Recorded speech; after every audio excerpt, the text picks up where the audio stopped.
The air was thick with anticipation as Christmas Eve descended upon the small town of Willow Creek. The streets, blanketed with fresh snow, gleamed under the dim glow of streetlights. Inside a cozy, modest home tucked away on the outskirts, a family prepared for what was meant to be a peaceful, joyous holiday gathering. Kara, a devoted mother in her mid-30s, worked diligently in the kitchen. Her husband, Reggie, was setting the table, his broad shoulders casting shadows in the dim light. Their young daughter, Mia, giggled in the corner, playing with her stuffed animals while Kara checked the oven for the final touches on their dinner. Despite the bustling activity, a sense of unease lingered in the air. It wasn't from the cold outside or the usual stress of hosting. No, this was something else, something unknown. Kara had recently invited an old friend, Marcus, to join them for dinner. The two hadn't spoken much since college, but the nostalgia of the holiday season had pushed Kara to reconnect. There was something about the way Marcus had always made her laugh back then. But as the minutes ticked by and Marcus hadn't yet arrived, Kara found herself glancing at the clock, impatience and concern beginning to creep into her thoughts. When the doorbell rang, she startled, instantly shaking off the feeling.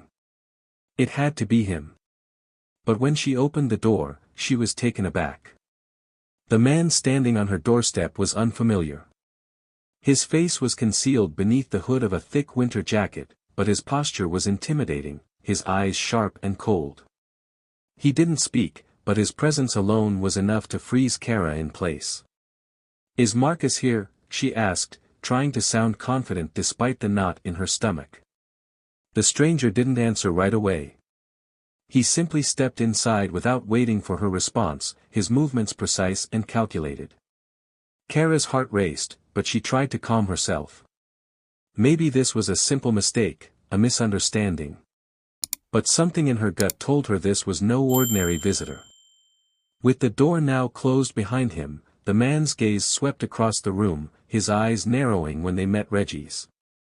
Reggie, still unaware of the tension building, greeted the stranger warmly, but the man's response was cold, distant. Kara could feel the shift in the atmosphere, an invisible thread of danger that was slowly tightening. She glanced over at Mia, who was still oblivious to the change. Kara's protective instincts surged. Something wasn't right, and she needed to figure out what before it was too late. The door, now locked, was the only thing separating them from the outside world.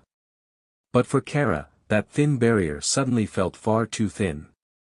Kara's eyes shifted back to the stranger, his features still concealed beneath the hood.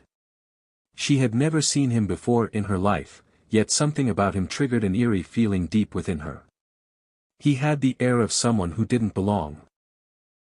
Despite his cold, calculating demeanor, he didn't seem threatening, at least not at first glance. Kara forced a smile, hoping to mask her unease. We're waiting for an old friend, Marcus. I invited him over for Christmas dinner. Maybe you're mistaken." The stranger didn't react. Instead, he simply continued to stand there, his back stiff and his eyes flicking toward Reggie. Reggie, still unaware, extended a hand in greeting. "Good evening. I'm Reggie, this is Kara. What can I do for you?" The stranger hesitated for a moment, then gave a small nod. "I'm sorry for the intrusion.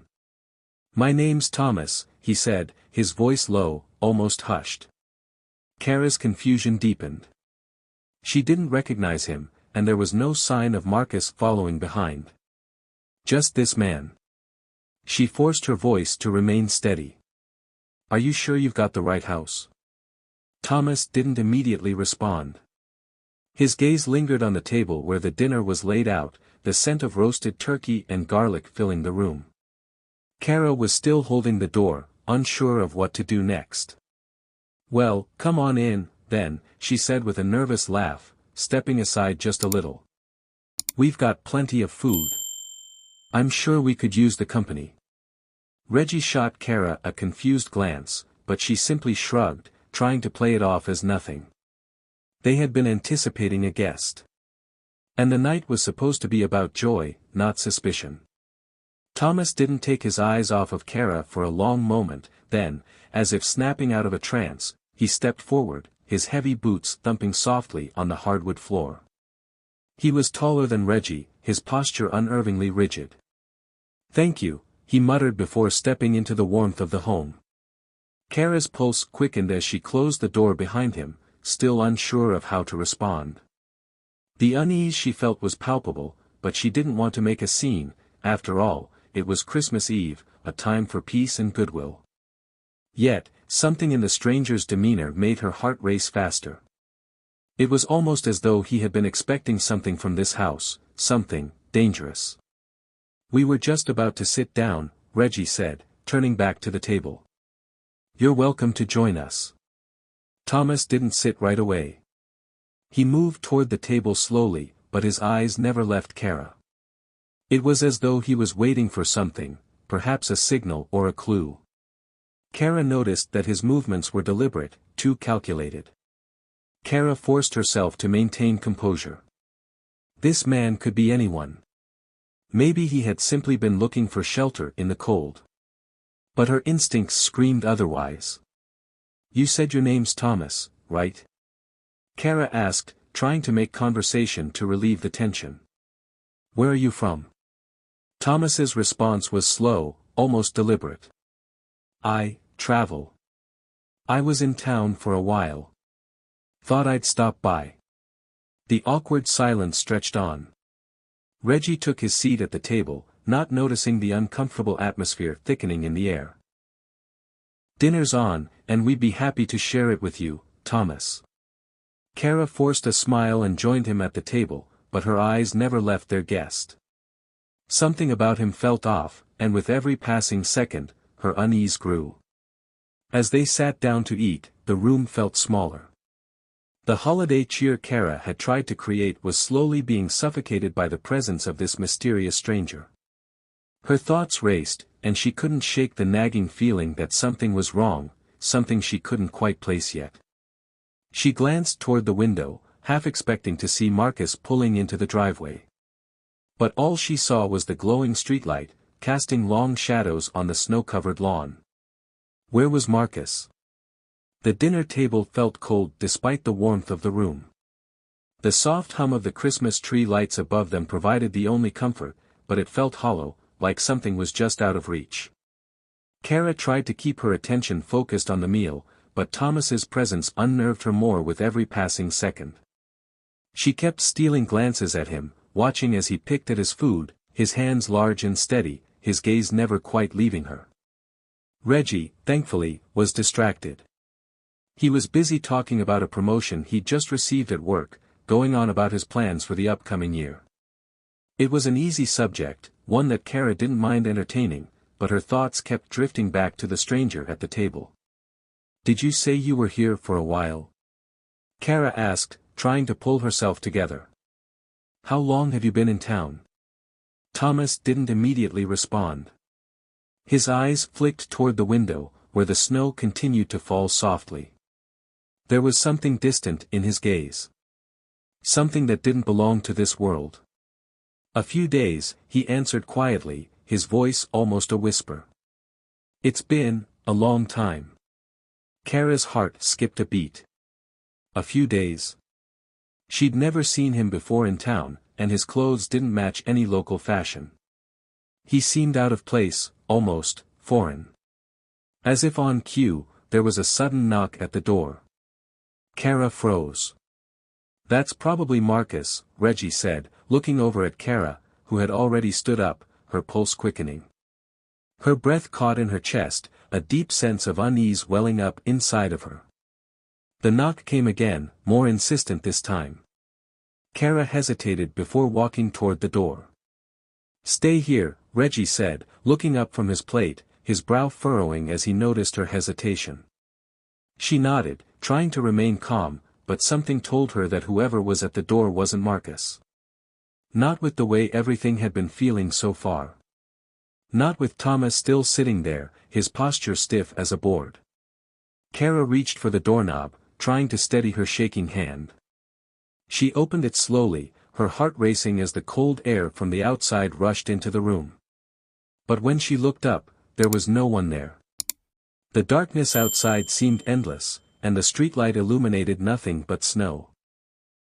A strange chill settled over her as she glanced down at the doorstep. A small envelope, sealed with wax, lay on the ground. Confused, Kara bent down and picked it up. It wasn't addressed to anyone, just the wax seal, a dark, blood-red mark. She felt the weight of it in her palm, an odd sense of foreboding creeping into her chest. She stood frozen for a moment, the envelope heavy in her hand. Something was very wrong. Her instincts told her to rip it open, to know what was inside. But she couldn't. Not yet.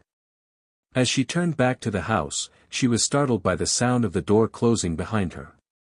She whipped around, her heart in her throat. Thomas had followed her out onto the porch. He was standing behind her, his face now hidden in the shadows. "You should be careful, Kara," he said, his voice low, his words like ice. "There's always something you're not seeing. Something waiting." Kara's blood ran cold. She hadn't invited him outside, hadn't expected him to follow her, but there he was, standing far too close. With a calmness that only unnerved her more, he reached out and placed his hand over hers, the envelope still clutched tightly in her grip.